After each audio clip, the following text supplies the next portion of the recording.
Hello everyone, and welcome to Watch Your Story. I'm GW, and today I have a very special guest with me, and this is Mimi. Hello. Thank you for being here. Thank you for inviting me. It's a pleasure. It's my pleasure. Thank you so much. Thank you. You asked me, what's my story? How can I put together 83 years of life, all miraculous, and tell you all about that? I would like to tell the people that are listening something that's really very, very important in a person's life, and it was for me, is that no matter where you are today, no matter where, if you are or you're not doing God's will at this point, He will get you there. That's my story. And that's a true story. That's a true story. That's right, that's right. He found a way to get me where He wanted me to be. So where do I start? I was born in Cuba. Okay. 1938, I was born. I'm 83 now. I was almost aborted. Wow. My mom didn't want to have a child, so she wanted to have me done away with. And the reason why is because my dad was not a father like he should have been. He never showed up into my life. So at the minute she went to try to do that, she wasn't allowed. She said there was something in me that did not allow me to do it. I had to step down from the table. Wow. So here I am, 83 years later. So I was almost there. I was almost also a nun. You believe that? Wow. I know. We moved to from the center of the city in Cuba, Havana. We moved to another place a little further down, and they put me in a convent. Last years of my studying of my high school was in a convent with nuns. And but the thing about that place is that I had contact with God so many times. So sometimes that you know, a child, 15, 16 years old, the child cannot understand. For instance, one time I was, the priest was talking about eternity. And I asked, I didn't ask God. I just asked. I said, how can this be eternity? What is that? And I was taken to eternity. I lived the eternity in a second, perhaps. Oh, wow. And all of a sudden I come back and what was that? Couldn't understand it, too young. Then another time I was walking from my school to my home, and this is truly my life. I'm walking down and all of a sudden a wind comes. I just took me and I felt this breeze and this wonderful feeling of freshness. But a voice came with the wind. And the voice said, your life will always be like that. Wow. And I said, what is that? Who spoke? What does it mean? So I had that contact since I was a little girl. Wow. So strange. I didn't know what was going on. Then finally, because of that, and because of me trying to get close to God, I used to stay in the little chapel more than everybody else did. Everybody left, in school, they left. We did the whole thing. People left, I stayed there, and Mother Superior saw that. So she called my mom, and she said, you need to leave her here because she has a vocation to be a nun. And my mom said, no way. So I finally graduated, and I left the school. So I was almost aborted, almost a nun, almost stayed in Cuba, and being a communist, almost. Wow. Castro comes in, and I was there living in Cuba, 17 years old by then. And my mother's brother is sent up to the mountains to talk to Fidel Castro and do an interview with Fidel Castro. When he comes down from the mountain, he says to my mom, if you don't get it out of here, she will not have a future. And that's why we came to this country. Immediately moved over to the American Embassy, and we came. That was 1957. Wow. Amazing. That's why I said almost, but it almost never happened. I was not allowed to stay there. The bad part about it is when I got to this country, then I went into what I call my 15 years of change, totally change. It was like a diaspora to me. It was like a total readjustment of life. Now remember, I'm coming from a very secluded home, very secluded a family and work and all that. And I'm coming out to United States with everything is open, everything is big. I didn't have the language, a totally different setting for me. I had to adjust to that. So I met a fellow, I married, and my 15-year wilderness started. I call it wilderness because I did. A wilderness from the Lord. I never went back to church. All I knew really was Catholicism. I didn't know anything else. The scriptures was not something important to me. It didn't exist. In Catholicism, you really don't know the scriptures. You know only what the priest speaks. When you go to the Catholic Church, when you do the Mass, and that's it. So this was not important to me. So I married, I had 2 kids. I stayed in the wilderness for 15 years. I developed a sort of anxiety. Didn't know why. And I think it was just that change in my life. It was so radical that I really could never adjust to this type of life. So for 15 years, I had 2 beautiful girls, loved my girls, but I was not happy. I married against my mother, the desire. That was not the fellow she wanted me to marry. And it developed into an unhappy marriage. A long time. Finally, my oldest daughter was the one who said, when are you going to leave Dad? And I went, what? I said, it was not my idea to leave anybody. You're married. Although I never married in church. But my daughter said, no, you got to leave him. This is impossible. This kind of life is not for us. So I took, and I left him. And after that, I met the most marvelous man, which was my husband, my pastor, my friend. And when I met him, I said, I don't want to get married again. I'm sorry. I did not have a good experience. So, and then he would come with flowers. I said, nope. He will come again with more flowers. No, I'm sorry. I am not doing this again. I've had one experience. I don't want to have another one. Well, he finally kept on, called me up. No. It's crazy. So he had a beautiful boat, 3-4 foot boat. Invite me to the boat, go out in the bay. This is Miami. It's not Orlando, So I had fun. It was great. I don't want to marry. It's okay. Why do you want to marry me? I don't want to do that.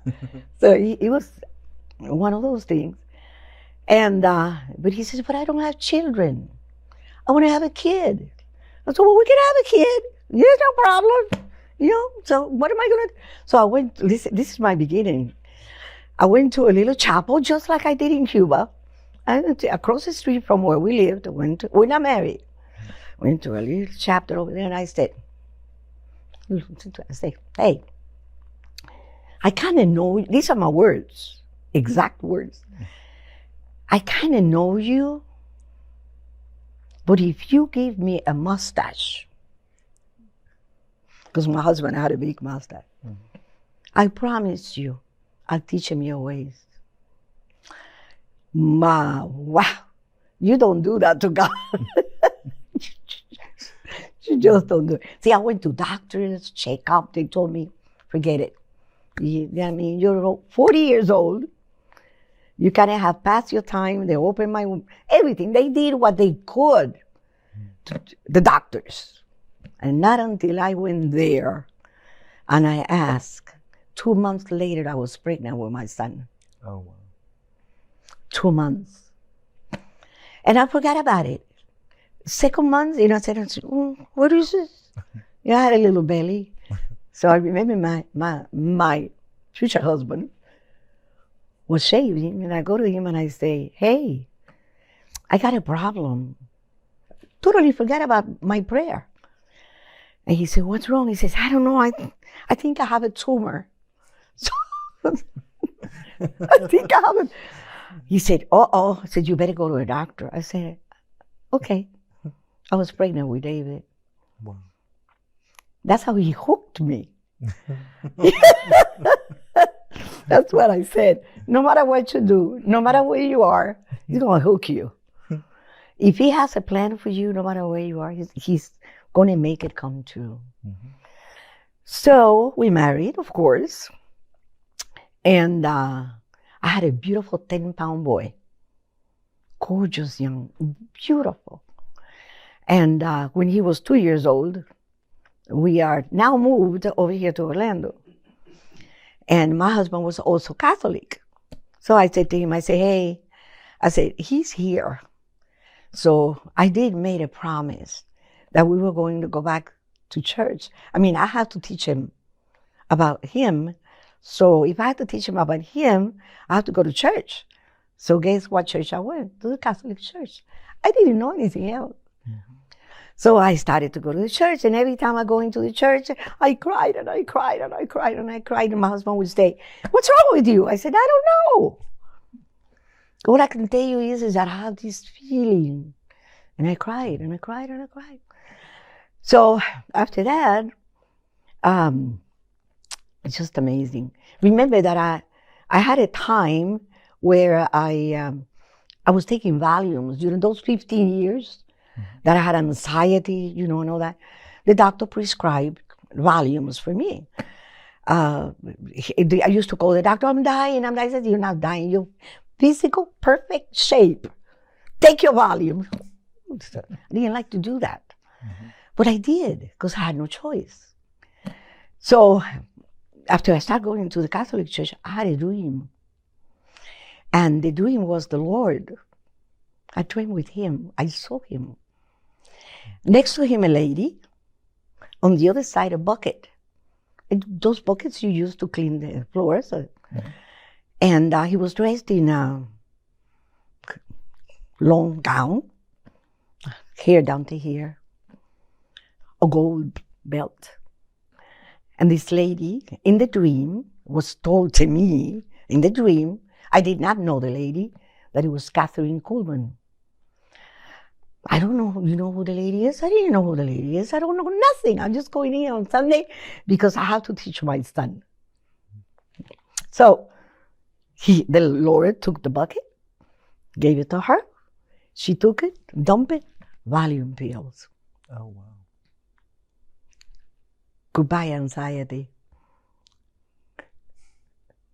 So in my life, I have experienced everything. Really experienced everything.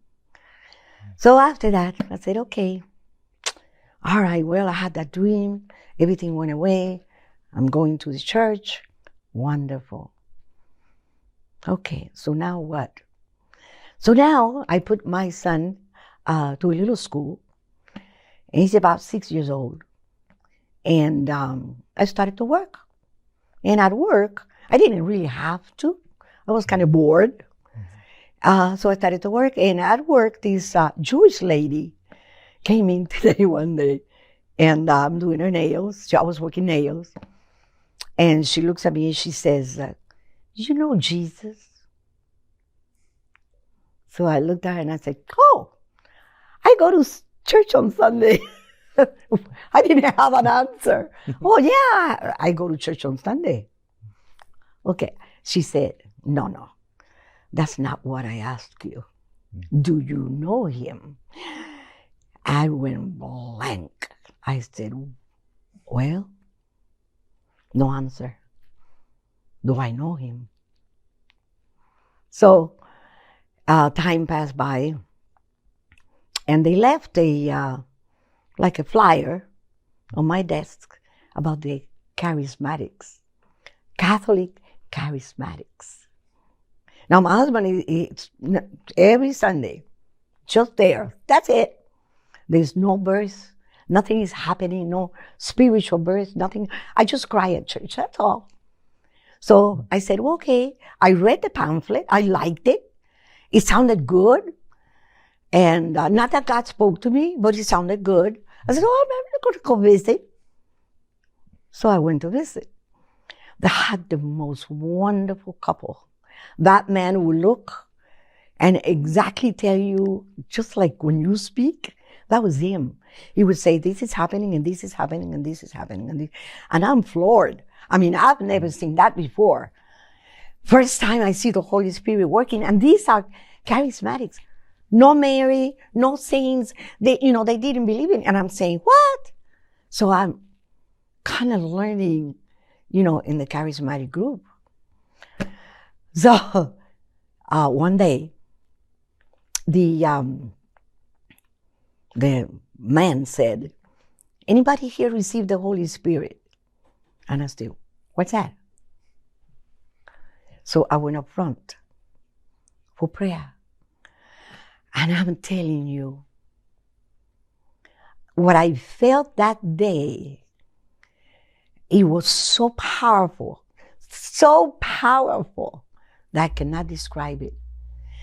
I was like, the wind again came in and it shook me like a leaf. I'm on my knees. I have two people praying for me. And those two people are moving with me. I was shaking them, taking back and forth with a force that was upon me. The guy was here, she was here, and I'm on my, how can I do? And they were both moving back and forth. I'm looking, I'm saying, what is this? What's happening?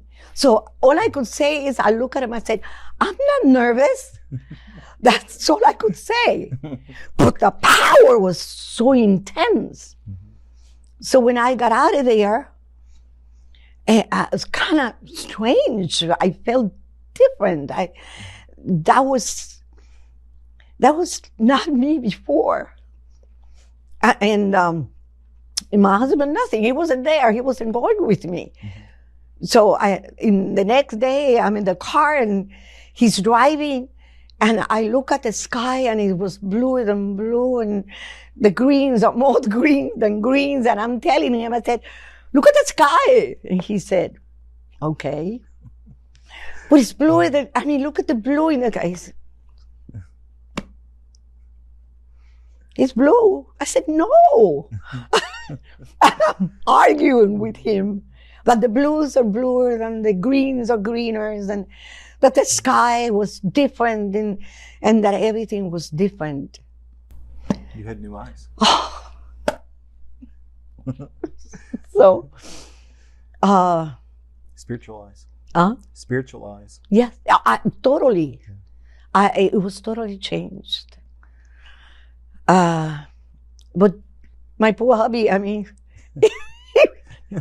just sitting, he looked at me. But look. Okay, so that was my birth. That was truly my birth. So from that point on, I left everything. My life was his life. And my son grows. He's about 6 years old then, and he comes one day early in the morning. I'm folding clothes. He comes in and cutest little thing. And he looks at me and says, "Mommy, Jesus came to see me." What? So he was 6 years old, and the Lord appeared to him. Wow. And it was so funny. I said, "What did you say?" Jesus came to see me. I said, "Well, how did he look like?" "Yellow." The glory. Oh. Yellow. I mean, he saw this, bright light. And I said, "Oh, okay." So what was he wearing? So I'm trying to ask him, what did he see? He said, "Well, he had a dress." To him, it was a dress. He's 6 years old. He doesn't know. I said, "Well, did he say anything to you?" He said, "Yeah." He said, "What did he say?" He said, "Be a good boy. Go to church and read your Bible." And Mommy, he came with 2 little boys like me. And then he said, "Well," she said that. He said, "What did you answer him?" He said, he went like this. I never forget his little face and his shoulder. I said, "Okay." 6 years old, what do you expect, So he said, "And he kissed me, Mommy." He said, "Yes." And the whole place was filled with angels. And Mommy, there were a lot of people, and they were singing and singing. And you remember what they were singing? And he says, "Yes, I remember." I said, "Well, sing it to me." He said, "No." "Come on, Dave, sing it to me." "No." And he finally did. And he said, "Thank you, David. Thank you, David. Thank you, David." And Mommy, they all went away. So we had all these experiences. About the same time, more or less, things were happening in the house of, people calling, coming, And one day I was laying in there and it was a stormy day. My husband was in New York. And again, I heard God's voice. Second time in my life. And he said, "Come to the light." And I got up. The baby's here. And I'm here, 6 years old, 7 years old. And I looked at him. There's nobody here, just me and my son. Again, that voice, "Come to the light." So I took my Bible and I went to Charismatic and I said to the lady, "I heard this voice. What does it mean?" And she said, "Well, there are many voices in the world." She didn't understand. So later on, a couple of months later, it's in the scriptures. And he says, "He who do good deeds comes to the light, so that their deeds will be known as known in God, as done in God." And I went, wow. So internally, I was totally changed. It was scripture, Bible. I didn't know this thing. So when I opened this thing, it was like, what does this mean? I want to know this. And my husband, nothing. So I went to God again. I said, "Please, if you don't do something with him, I'm not going to be able to move. That's my husband. I have all these feelings inside of me. I want to know the word. I can't go anywhere. You have to do something." Okay. Boy, oh boy. You have to watch what you ask for. All Catholic Church, really. So, one day, a priest is coming. He has a healing ministry, beautiful healing ministry. So I said to my husband, "Can you take me?" "No. I go Sunday. That's it." "Please." Yeah, so finally I got him to go. He said, "Okay, I'll go." Okay. So we go there. And I said to him, "You want to sit back here?" Because I knew he wanted a bolt. and go in the middle of the service. So he said, no, we're going to go to the front. He grabbed me by the arm, took me to the front, sat up on the first row, didn't say anything to me. So the priest said, anybody for prayer, please come up. So I went up. Okay. I fell on the floor. Well, I got up. I saw lights, real beautiful. Just a feeling, very beautiful. It was not for me. It was for my husband. When I got up, I'm looking for David. He's over there on the floor, crying like a baby. They smack him with everything there is. Wah! And he's crying and crying and crying and crying. Couldn't get up. The ushers had to come and get him up from there and take him all the way to the back seat so he could cry. Wow. Got to the car, he's still crying. And he said, I said to him, I said, what happened to you? He said, I felt this hand, a hand go inside of me and take out things. And it pulled, because I saw him when he was on the floor, he tried to get up and he couldn't get up. He went right back down again. So the hand was trying to pull, and as trying to pull, it was up, pull. Amazing. So he said, see, this happened because I challenged God. I said, oh, welcome to the club. I did too with your son. He said, well, what did you do? He said, I told him, when I went up front, I said, okay, if this is not of you, and this is not you, I want you to know she's not coming back to the church. Bingo. So from there, this book came alive. I mean, alive. So how do I learn? I want to learn. Nobody can teach me. What do I do in it? We used to sit, my husband and I, and read. No one to explain. There's nothing in the Catholic Church to really know. I used to hit, because what I got is the desire to teach, the desire to share this book. But no one can teach me. Wow. So what do? I hit the table, hit the table. I used to tell him, I said, I need to know, what does that mean?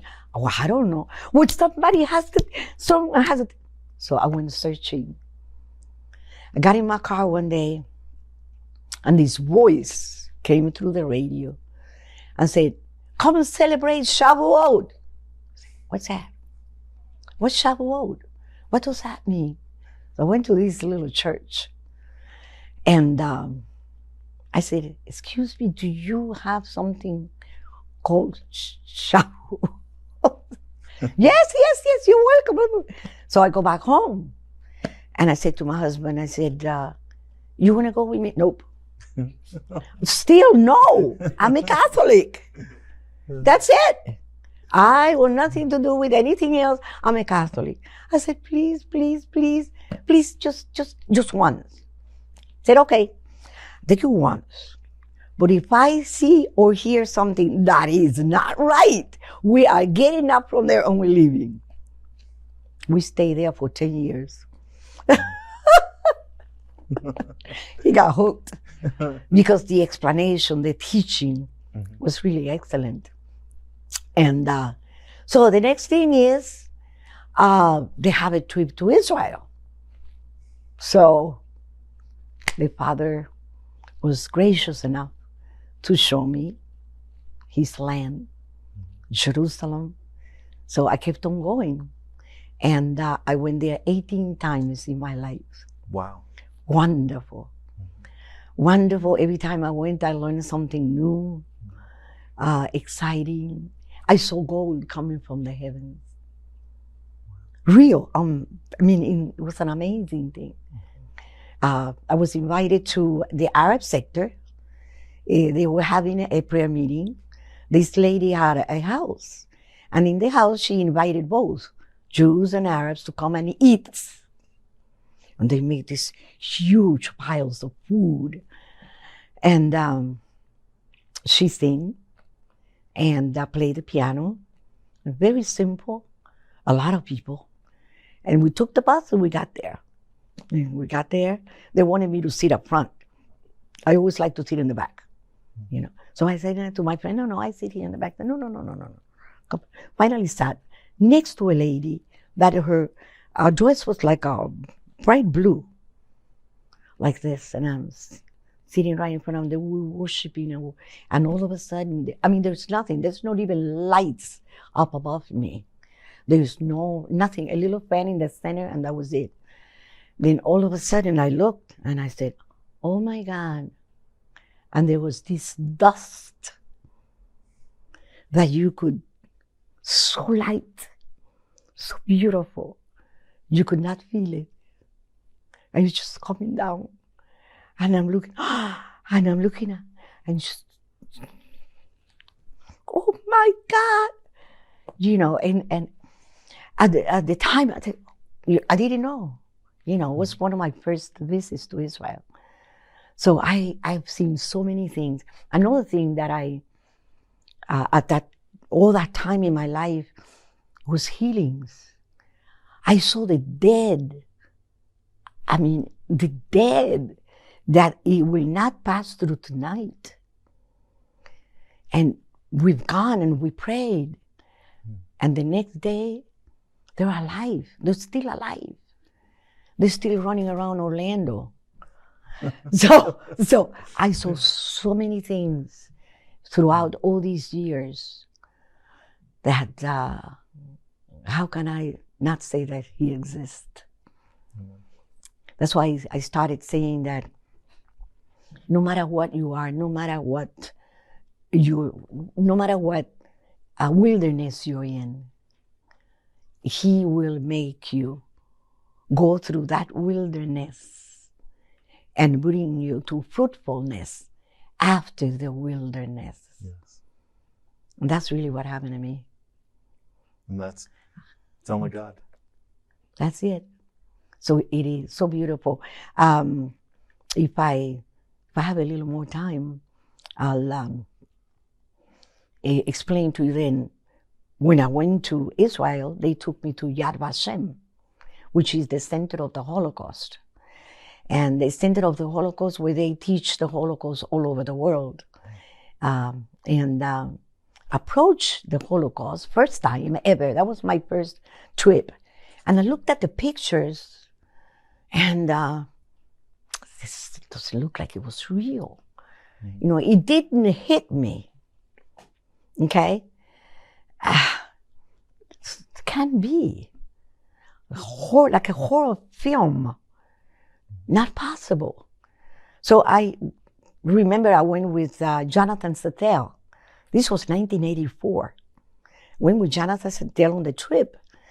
And we're walking around, and we're walking around all the trees that are planted for the people that saved their life during the Holocaust. The Avenue of the Righteous, that's called. So we were walking, and they're teaching us about the different people. And Jonathan, he calls me out, and he said, Natalie, come. Takes me to this tree.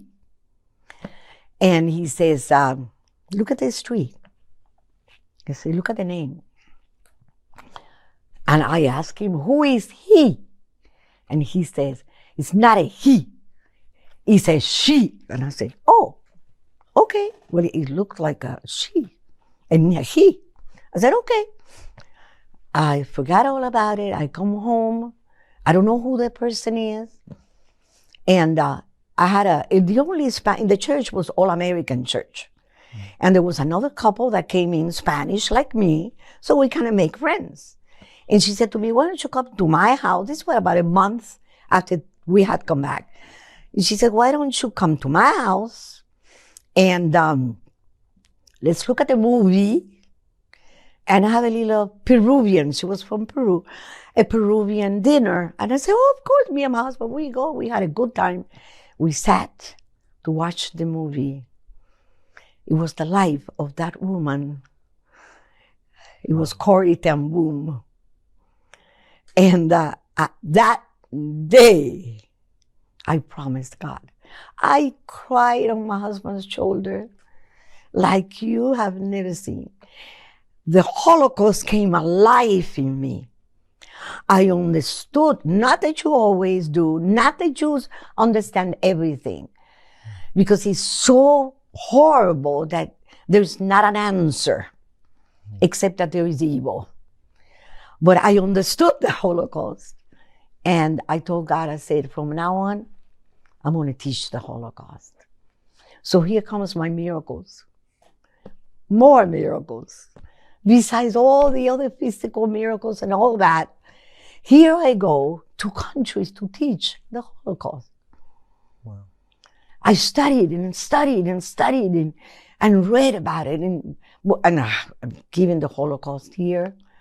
And Holocaust, here's my miracle.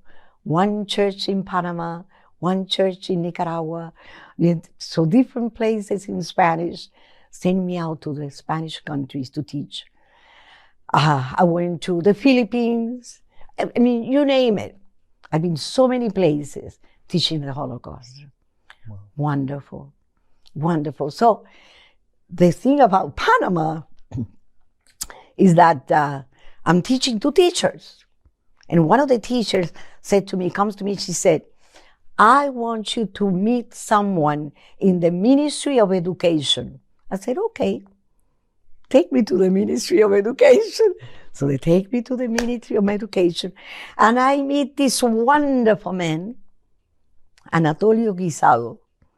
And I present to him what I do. That's all. So what do you want? I teach the Holocaust. Okay. Well, how much is that going to cost her?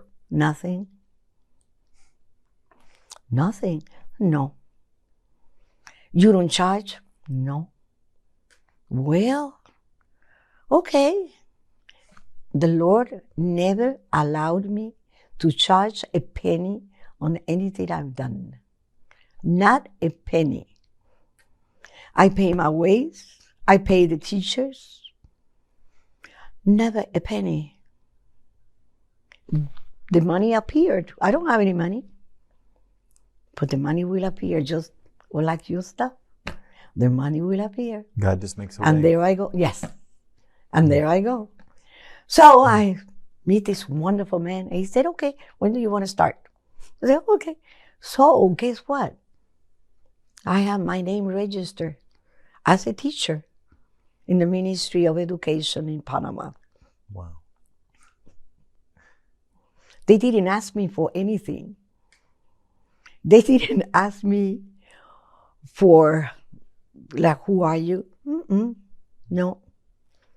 Do you have any? I don't have any papers. Do you have anything to show? Nope. I am who I am. Yeah, okay. Well, let's do one. I said, okay. First year, 1. Second year, 2. Last time, when I left Panama, I was having 5 with different teachers.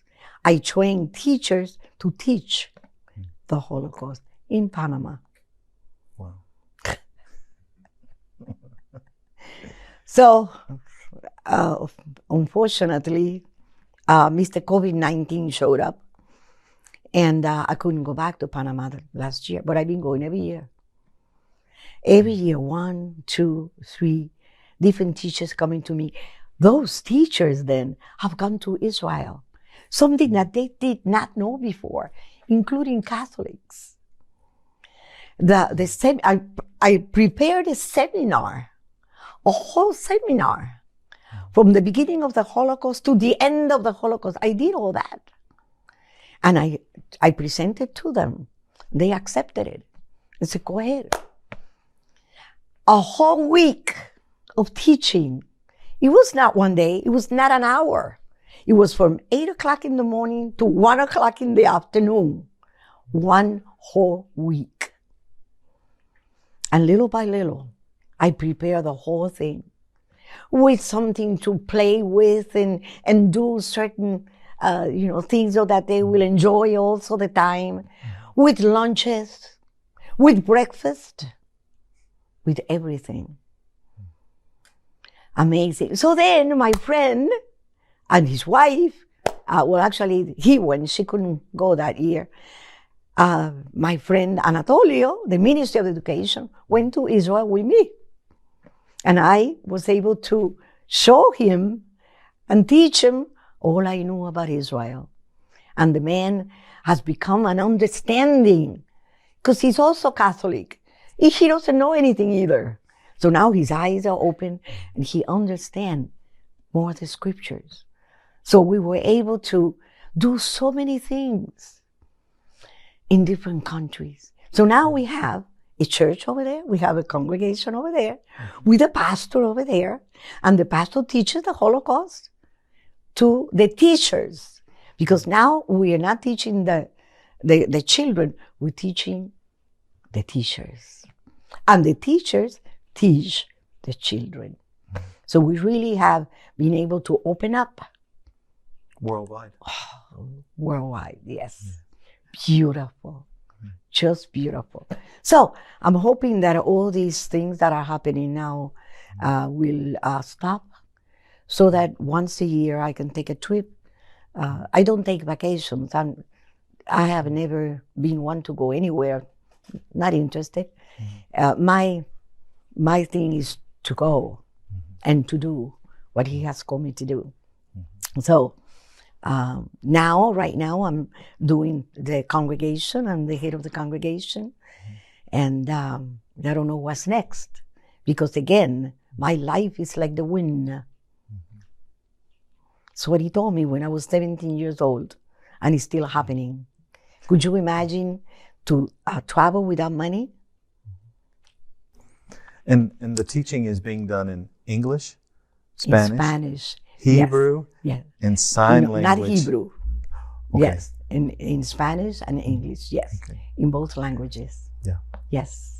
And what's amazing, not only is your name written in the book in the Philippines, but it's also written in the book of life. Oh yeah, thank you. Yes, definitely. And that's the most important one. That's the most important. Yes, that's right. But he knows what he's doing. He does. He knows what he's doing, and he allows you to develop.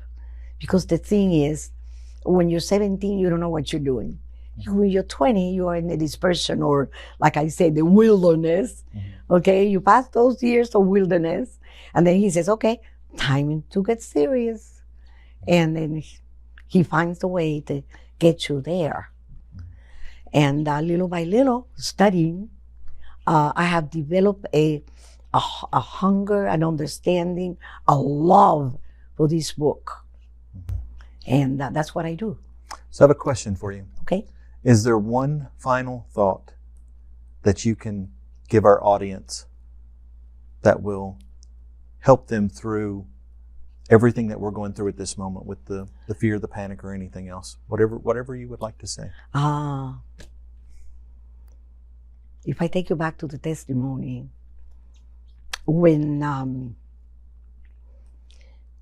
I went through that time where I was taking Valiums, I was afraid of going to the store. I could not. I go to the store, I had to get leave because I get anxious, but such anxious that I would shake. And when he took everything away from me and all that anxiety left me, I was able to travel alone. Wow. Everywhere in the world. It doesn't matter where I am. It doesn't matter what I do. It's just that I know that I'm free. I know that I can go, and he is with me every moment, every second of my life. No matter where I am, no matter where I go. If I tell you more, I've been in Venezuela 4 times. And I took a trip from La Chorrera, from Maracaibo. I took a trip to the city, right? And I took the wrong trip. I was going right through where the how do you call it? The bad guys are the border, Colombia and Venezuela. Okay, so they took us out of the bus with these guns. Oh, wow. You know, so I'm standing there, no fear. So the amazing thing is that if you go somewhere and he goes with you, you're not to fear. Wow. That's really my testimony. I can go anywhere in the world alone, what I could not do before, Wow. and not fear. And He protects you. Huh? He protects you. Oh yes, it's a feeling inside that it doesn't matter. So I've come to the point in my life now that if I have to go, I go. I don't question, you know, if I feel. So it's like you know, it says, the word says that when he frees you, you are free indeed. Yes. I'm free indeed. I don't fear. It doesn't matter. People, oh, you live alone. I say, okay. But I don't fear. You know, so that's a thought for anyone with that situation where they're fearful. And they can't do because they fear. I don't fear. Awesome. No matter what. If he says go, I go. You go. Well, I want to thank you for taking the time to be here. Thank you. Because this is very special and it's ordained. Thank you. I just pray that people, as they listen to the testimony, they will understand that we are spiritual people. We are not supposed to be physical. We are supposed to have the physical under our control.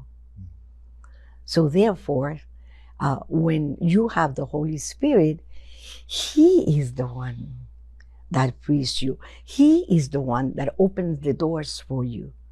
He is the one that does everything for you.